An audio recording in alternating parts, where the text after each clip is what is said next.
Традиционная карта дня. Угу. Итак, храните спокойствие даже тогда, когда внутри бушует шторм. День вы в дзене, день в спокойствии, день в гармонии, день не торопясь, день без взрыва эмоций.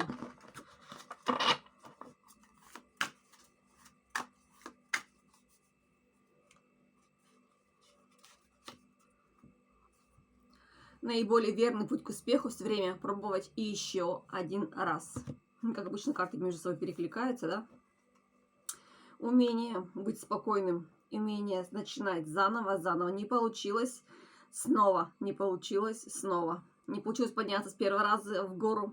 Пробуем второй, третий раз, пробуем обойти эту гору, если есть такая возможность, и так далее. Делаем, пробуем, не опускаем руки. Независимо, что вокруг нас происходит, ссоры, ругань и так далее, внутри остаемся спокойны. Снаружи спокойствие.